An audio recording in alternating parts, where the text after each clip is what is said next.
Make your way to your seats. Showtime! Please make your way to your seats. The show is about to begin. Showtime! Let the magic begin.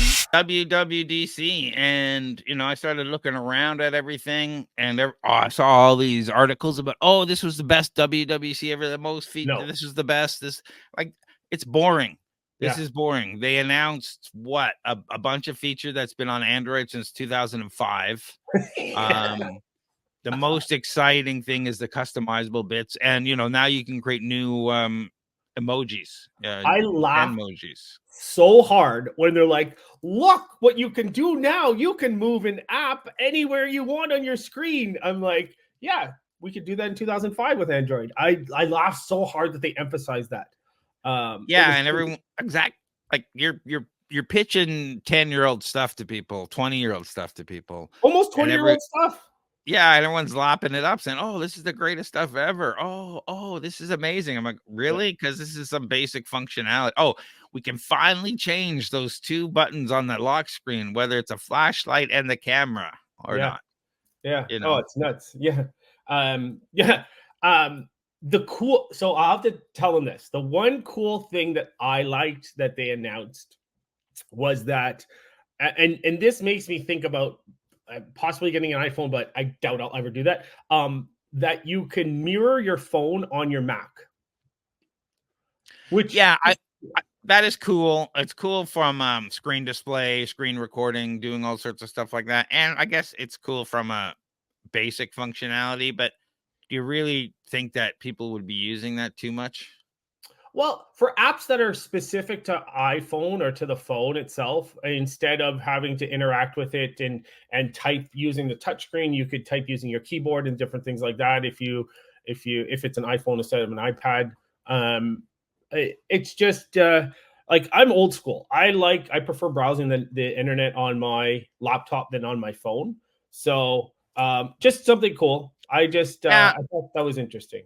I guess so. I guess I just say that they've had for a while now, where you can run your iPad apps on your Mac. So yeah, I just felt that was more of a, if I'm going to do anything, it'd be that versus the iPhone. But I imagine some people would you can answer calls and do stuff with it when it's across the room and stuff. So that's kind of nice. Yeah. The problem is with Apple, it's like everything else. AirDrop is great when it works. Yeah. But when the two devices can't see each other, good luck. Yeah. The other thing I laughed about was they're like, now you have a calculator on your phone. I'm like, geez. No, on your iPad. Yeah, I had calculator phone before. It's like the best thing at WWDC was the iPad calculator. Now, really? Now you can write equations and it'll figure out, you know what? I had a 99-cent app to do that for me 20 years ago, or not 20 years ago. Sorry, when the first iPads came out. Yeah. It's just, so I'll give them this. They should have focused more on the fact that the calculator app could do that as opposed to a calculator app itself. Because it just makes it a joke that way.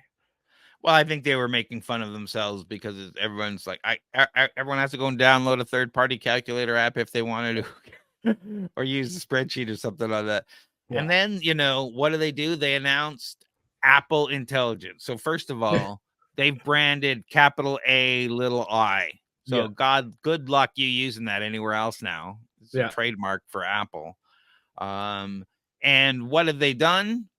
They've just connected the back end to OpenAI and said, look how great we are. Yeah. It's crazy. Yeah. What they did was, where I was looking it up earlier, I can't remember where it was, but they have some sort of agreement where no one's really going to make much money between OpenAI and Apple right now.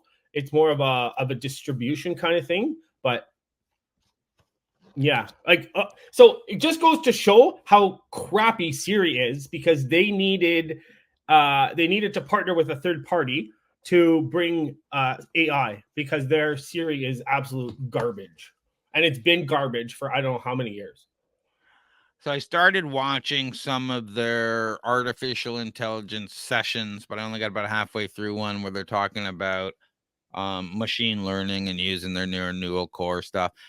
I'd be interested in seeing what more digging down what they're going to allow developers and stuff to do with it. And how we can train whatever type of AI is on and use these new neural net processing on the new chips that are coming. That is interesting. And Elon Musk has come out and said, hey, you know, with your huge privacy issues with OpenAI, if you continue with this, I'm going to ban all Apple devices from Twitter, from X, from all of his companies. From his companies. I guess they're not going to use the Apple device in the company. When you read it, it's like, and if you go visit them, you have to give up your device. So if you're a visitor going to visit the company, you're gonna have to put your device leave it at the front desk if it's an Apple device. And Apple's approach to security by saying, hey, don't worry about security because everything's on device except when it's not. And, you know, we're going out to open API. So how much of your stuff is private? So many enterprises have already banned OpenAI in their company because if you start putting documents in there to get it to fix it, those documents start appearing in other people's searches because OpenAI is a very public database.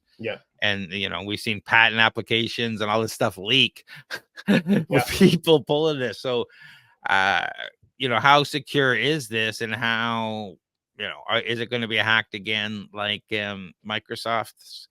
At least I like that they're trying to be on device, but they're not really. So no.